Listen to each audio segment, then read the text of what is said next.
So now let's take a look at extracting transactional data from a tabular file. Now this animation is actually relevant for both CSV and database connections, even though the initial opening of the data source is a bit different depending what type you have. The actual data viewer and the rest is exactly the same. So here we'll use a CSV file, but the only difference with the database is that you have to connect to it with the proper credentials first.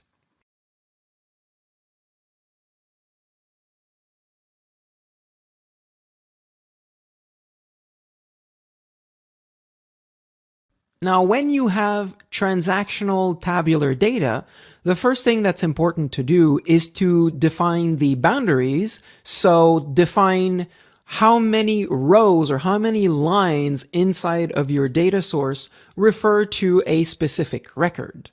Here, what we know is that the invoice number will always change between each of our source record. So all we need to do is to change the trigger in the boundary to change on invoice number.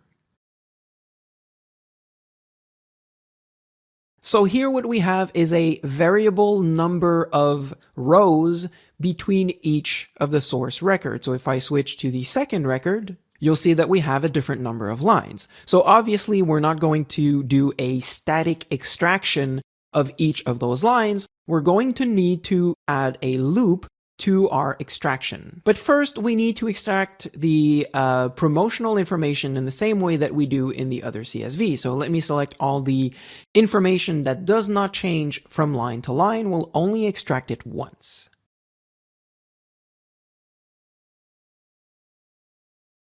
There's also a couple of fields at the end of the line, so we'll go and get that too.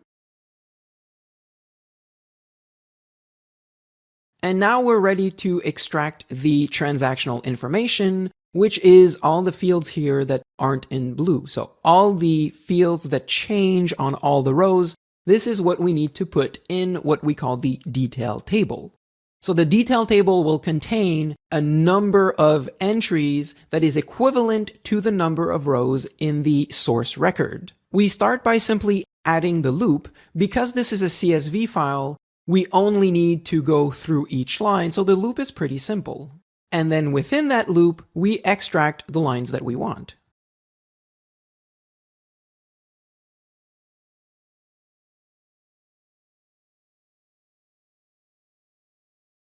So as we can see, the extraction is fairly simple. We have our static or record data, and then we have the detail table, and we can switch between the detail lines to make sure that the extraction works properly for all these lines.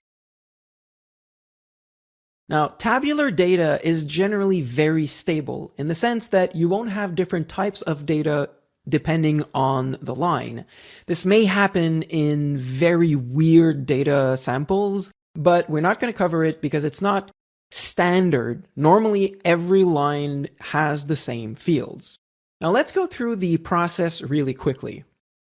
We start by extracting the data on the first line, all the data that doesn't change. Why on the first line? Well, because we want the extraction to only happen once, and we want it to happen as soon as possible. And again, the smaller number of steps that we have, the more optimized our process is. So we extract on the first line, and then we loop for each row in the source record. And for each of those lines, we extract all the data that is variable on each line, and then we finish the process. Now within the loop, we have a go-to step, and the go-to step simply goes to the following line. There's no real other option you can put in the go-to. It only skips to the next line. Now, one last detail that is specific to tabular data files. There's an option right here called line limit. Now, this normally wouldn't affect you. However, if you need to extract a very high number of detail lines, so if each of your source record has, say, more than 100 rows, you can limit this to 100 or 50 or 20 or whatever you want. The reason for this is when you add fields to a detail table, the more lines you have, the more it has to create entries in the detail table, and that can be pretty slow. So if you have 500 lines appearing, and you add a field, it can take like a minute. So you want to avoid this. The default line limit of 100 should be fine. Note that this does not affect your output in the same way that the record limit doesn't affect your output. Every single line and every single record is always generated when you create your actual output. So for example, if I limit to 5 lines, it shows 5 lines in the tabular view, and it shows 5 detail lines in the table, but it will actually output all 19 when it actually generates your output, such as your invoice. And that's it for extracting data from a tabular file.